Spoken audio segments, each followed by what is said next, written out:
How is it you can make a strong, meaningful, and powerful emotional connection with your ex? That is what we're going to be talking about in this video. And this is very important. This is very critical in the process of reconciling with them, because they need to see that there's going to be a strong, powerful future for them if they were to get back together with you. It's not just business as usual. But anyway, let's go ahead and get into that.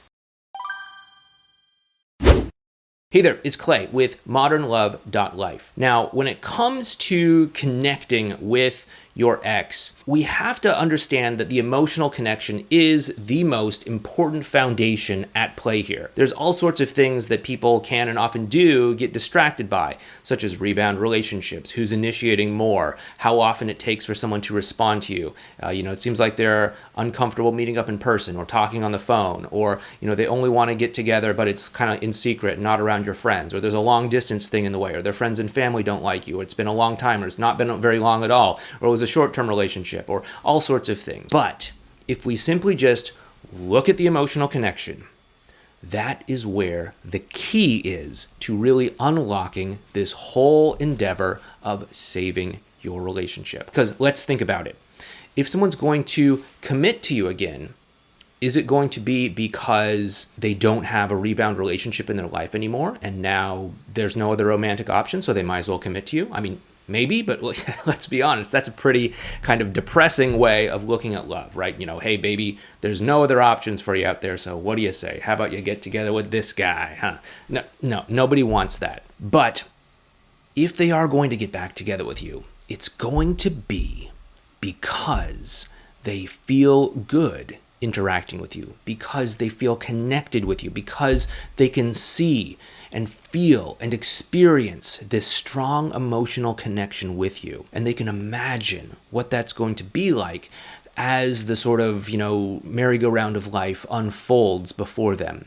And they can imagine, yes, we're going to have these experiences in the future. Maybe we're going to get married. Maybe we're going to raise a family, and we're going to have these beautiful experiences. Maybe we're going to travel the world. Maybe we're going to settle down in a small town by the sea or something. I don't know. Everyone has their own different values, but they're going to experience this closeness that you have, and they're going to start to see, hey, what would that be like if we were to experience that day after day, week after week, month after month, and year after year. And when they feel that strong bond, and when they start to imagine a future with that continuing to unfold, that is when they start to see a real future together with you. It's not because you memorized some mind games. It's not because you played hard to get. It's not because you even did the no contact rule. It's going to be because the two of you have such a strong emotional connection with one another. That is to say, they feel closer and more connected to you than they do with anyone else out there, than they ever could with anyone else out there, that no one else understands them or gets them or experiences them or can read them or feel them the exact same way that you can. And when that happens, rebound relationships stop being an issue. Why would someone even want to be with someone else when they can get such a more meaningful emotional connection from you? That is when friends and family and their negative opinions of you don't matter anymore, because why would they care about that when they have a partner standing by their side to face the challenges of life together with? They can stand together with you and have that conversation with their friends and family members and talk to them about how the two of you are back together again and how it's never been better. This is when all those mind games and manipulation tactics and playing hard to get and all the stuff about the no contact rule and everything else just goes out the window, because you're able to feel that unique, amazing, and special connection that you have with them. And you know that they are able to feel an equally strong, amazing, unique, and special connection with you. And that's when everything else changes, and suddenly they start to work together with you to make this relationship happen. You no longer have to twist their arm, reason with them, logic with them, beg and plead for forgiveness, convince them, manipulate them, or anything else, because they feel so strongly connected with you that they're willing to go out of their way to make this happen. And now the two of you are investing equally. So what is it that it actually takes to create this emotional connection? First of all, you have to have a sort of spaciousness about you.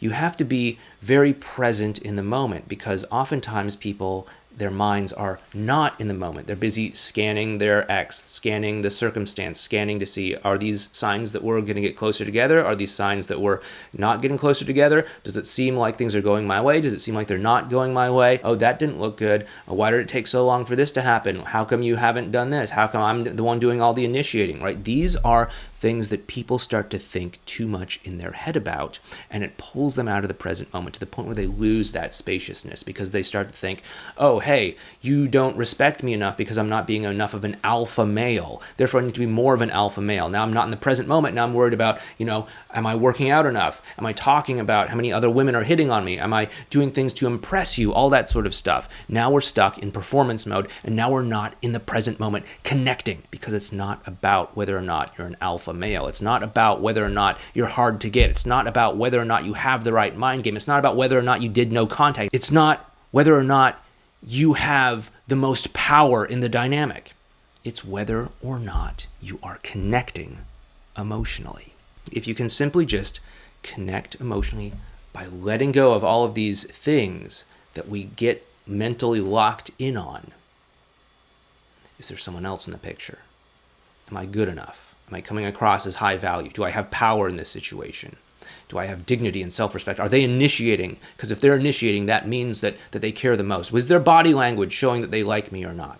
Is my body language showing that I'm dominant and that I'm indifferent about this? I read somewhere on the internet that whoever cares the least controls the relationship. Therefore, if I care less about them, then they're going to crawl over broken shards of glass to be with me. Hey, how's that for a race to the bottom right there? But none of this stuff matters when you can just be present with them. Connect with them in the moment. Next thing that's important is to just remember that as great and amazing and attractive as they are, they're not perfect. They're a human being, just like you and me.